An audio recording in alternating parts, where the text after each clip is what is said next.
Hello there everybody, we Paddy from across the shuck, and this is an angry rant video, or maybe just slightly irate. But what it is, look, I've got my two-bladed GECs. This is all the two-bladed GECs I got, and I'm going to do one tomorrow with my, no, not tomorrow, actually, later on in the week, of my three-bladed plus, because I have a four-bladed one coming, and this is from somebody who never liked three-bladed knives, so I've definitely changed my pattern, and I'll do one probably before that on my single-bladed ones. And these are just videos, they're for you to see. That this is eye candy to me. This is just what I live for at the moment, is collecting my GEC collection.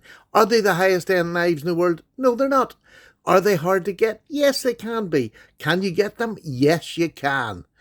But here's what I want to get across. When I do a GEC video, all I get is people tell me, oh, they're too dear and I can't get them. There's nowhere to get them. And I know myself, and I know a lot of other collectors of GEC or higher end traditional knives, the best place to get them, and I'm only going to say this, probably about 10 times. I was going to say once, but you need to get on the blade forums. You need to get on the Facebook groups. You need to... This has got to be, if you want to collect these sort of knives, unless you've got a boundless amount of money to buy in the secondary market, which I don't. I'm a pensioner. I don't have. I have enough money to buy a good knife every month. Do you know what I mean? And when I say a good knife, I'm talking about 100 to 150. I have the budget where I can spend that every month. Now, I'm very fortunate to be able to do that. I understand all that. But I can, when I'm doing videos, I can't just do for people who can't afford this and for people who don't want to afford this. I do this because this is my hobby. If you want to get GECs, there's just simple things you have to do, and that's hunt for them. If you want high-end locking knives, you sometimes have to hunt for them. In fact, a lot of them you have to hunt for, especially when you get into the custom makers. And to me, this is a custom knife. So I'm sorry if you can hear lawnmowers and all that. I'm still down the caravan. But I get tired of people saying, oh, it's all right for you. You've got. I started with less money than what I've got now. It was only a naval pension that's enabled me to spend this much money on knives. So I don't want to... I suppose if you're going to come on, you just want to moan, try not to. Try to think of it another way. If you were collecting, and if you collect fixed blades, or you collect locking knives that are of the higher end, which is usually 2 or 3 times plus more than a GEC, you'll hunt for them, you'll search for them, you'll sell, you'll trade. That's what I've done. And I built up a beautiful collection by selling and trading. And once you go into Facebook groups, and once you go into, other forums for buying GECs, you just have to find them. I mean, you can't come on every time and give you a video on how you're going to find an individual knife. If it's part of your hobby, you go hunting for it. And then you see, what do I have to do to get it? I had to sell most of my collection of locking knives to get these. So it didn't come to me. These didn't just land in my lap. I didn't just go out and spend copious amounts of money on them just to build a collection. I sold, I traded. But it's taken me 4 years to get to the stage where I can sell and trade. I built up a good selection of knives. So that's how I managed to get it done. But when I'm showing you these, this is my love. This is my passion. I mean, here's a knife here. Look at this. For what is it, £150? I don't know. I'm not going to go into prices of what I paid and whatever. You can get them cheaper, dearer, depending on where you get them, depending on their usage, whatever. Look at that there. This is an oil field jack with a spanner shield, which is fitted to perfection. You get 2 beautiful blades, a gorgeous clip point. Absolutely gorgeous clip point. A lovely sheep's foot blade here, which will do your box opening, your detailed cuts, and this is your working knife. That to me is just beautiful. Look at the back. I mean, the fit and finish on these knives are worth every penny to me, because these are hand finished. They're hand put together knives. Apparently there's about 200 different pieces of action that has to be taken by hand on each knife. So, I mean, that's a lot of work that goes into a knife that's only £150. The mechanics, the design, the engineering, all that there. You have to take all that into consideration when you're getting a knife of this quality. So, for me, is it worth it? Yes, because I love them. Do I trade them? Do I change them out? Yes, on a regular basis.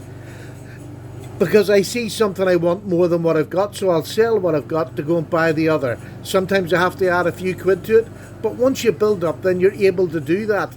And that's, the complaining that I can't get them or I can't afford them, there's nothing I can do about that. There's nothing, because there is plenty of other knives out there that you can buy that you can afford. And I do buy them knives as well, as you know if you followed my channel. Look at this one. Is it a gimmick? This is an Urban Jack with the old barber in the front of it and his leather fronted thing. Lovely spear point blade, great knife, and a beard trimmer. They call it a beer refuse removal tool or something along them lines. I just think it's brilliant. I have a big beard. This works. It is a great knife for me to take out. There's a wedding knife. Put it in a nice slip. You have a gorgeous knife. I'll sort of put these away as I'm showing them. But this is a heavy big knife. But look at that. It just looks like an oil slick. This is one of the nicest ones I've ever seen. As far as the bone goes. And it's not flat. Let me just show you. It is not flat at all. It is a proper bone knife. It's just gorgeous. So there we go. What else have I got that really excites me? This is one that I got, and I got this on the second-hand market. Now, the scales had been dyed. This was a red scale, but it had been enhanced by a bit of dye because there was so much white on it. You can see that lighter part underneath. I personally liked it, but because it had been tampered with, the sale price goes down. But not in my eyes. I'm quite happy. I think the job that was done, it was Al over at Al's EDC, done this here. This is just gorgeous. It's a beautiful knife. And at the time, I probably wouldn't have been able to get one because of the price. But because the dye had been done on it, and as long as you're honest when you're selling something, I mean, look at that. Look at the centering. Again, look at the back. You're paying for an artisan company to make something that is outstanding. And these ones with the Northfield and the bolster, these are special editions. So again, it makes them harder to get. And you pay for them. Let me tell you, you pay money for these. But is it worth it to me? Yes, they're all worth it to me because I've got them. Do you know what I mean? They're all worth it to me. Let me go up and show you. Here's another one. This is one of the newer ones again. This is the Crown Lifter. This is the number 85, which is the bullet end jack with dead skunk acrylic. I've shown this, I don't know, many times because I just love it. You have the bottle opener and the screwdriver, and then you have that beautiful big fat spear point. I just love this. It is just a gorgeous knife. Have I used it a whole lot? No, because I have so many other knives that I can use that I don't use it so much. This is a newer one. Again, there's not a video on this one. This is a Eureka Jack. This is just a beautiful knife. This is a number 92, and you have a coping blade here, and again another spear point. A just beautiful knife, and if you want to do a bit of carving, that coping blade is beautiful. Look at the stag on this, proper stag. It is just gorgeous, and it's fitted so perfectly well. No shield, which is great. Stag, you do not need a shield on a stag blade. That is just gorgeous. And this is a Northfield, and the other two that I showed you there are just the basic GEC model, which is titty-out. To the Northfield, you'll get the line bolsters, you get the the nice end caps that are just done. It's just beautiful. And here we are. Here's the big beastie of them all, the bull moose, and this is the number 54 pattern. Two huge, and look at that. They've got the nail nicks on the opposite side so that you can pull them out lovely. It's just a gorgeous big knife. Beautiful working knife. Will I work with it? Probably not. You can see this is from 2009 and you can still see the etch. So really all that has been done is it's been cleaned with flits or whatever, and the etch does tend to come off. And from 2009, I accept that. There's not a problem. Now, they're not all like that. You can get older ones that have been kept solely and not cleaned too much. And I have one coming, which I'm so excited about. But this is just a gorgeous piece of artisan cutlery. And that's what I'm paying for, because it's a small firm. They don't make big runs. It's not that they're trying to rip us off. They just don't make big runs. So it is harder to get them. It does make them exclusive. And when you get a GEC, I know when I got my first GEC, it was just the most beautiful thing to get. And I just, I recommend everybody should try and get one, or if you see one at any time and you've got the money, buy it, because you'll probably not lose money on it. Although, this is the knife game. There's no guarantees that things are going to go up in price or down in price. I buy these because I like them. If I wasn't able to get the money back on all of them, I wouldn't care, because I've got them and I love them. So don't knock people for having GECs. Most of us don't have the money to buy them in the second-hand market. We've had to sell a lot of our collection to get them. There's a lot of us that, save to get them. I mean, I'll save to get any one of these. I'll not buy anything else in that month so that I can buy a more expensive one. And I suppose that's the thing. Look, let me just show you, for instances. They're two-bladed knives. Here's another two-bladed knife. This is a beautiful, beautiful Rough Rider. Look at that. Is that not gorgeous? A copperhead. It is just beautiful. Two big blades that are centered down below it. This is a gorgeous knife. Is the steel as good as this? No, but it's not that bad. It'll still do me a day's work on the work that I do. And I don't mind taking this out, using it and beating it. But it's a beautiful knife. It's imitation stag, but it still looks flippin' good. So don't moan that there's nothing out there. Here's the new Queen knives that are made by Smoky Mountain Knife Works.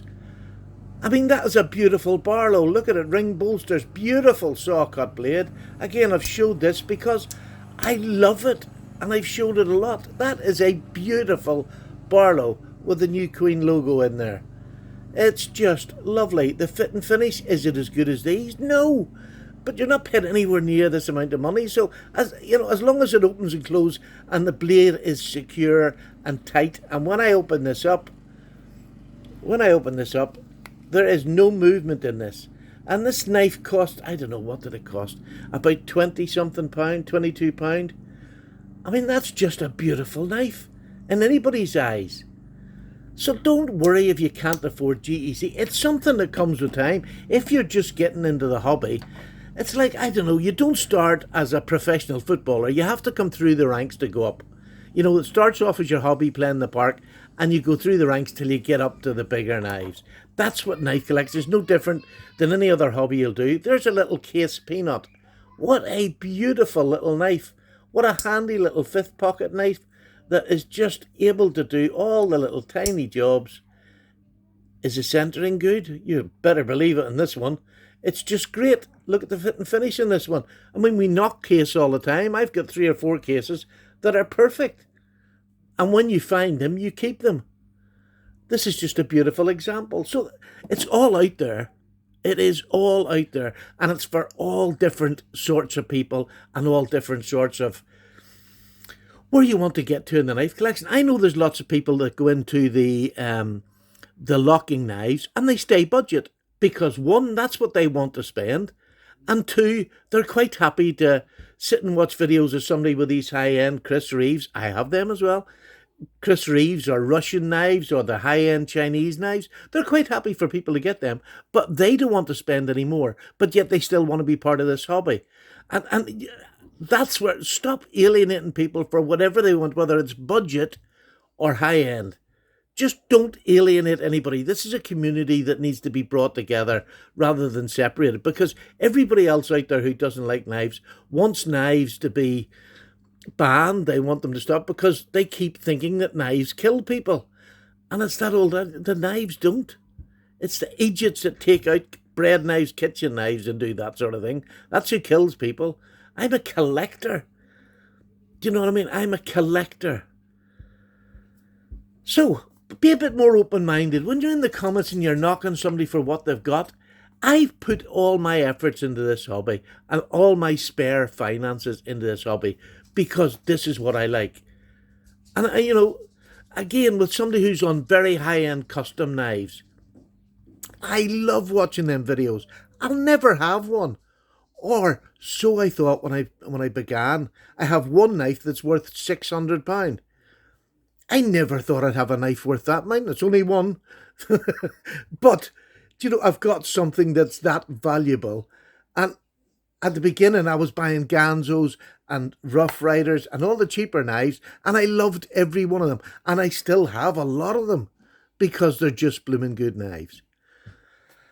Right, have I ranted enough? I think I blooming have, but I hope you enjoyed seeing these wee knives. There's some of them have got full videos to come, but I'm really enjoying them. And I have another GEC, which again, 6 months ago, I would never have bought.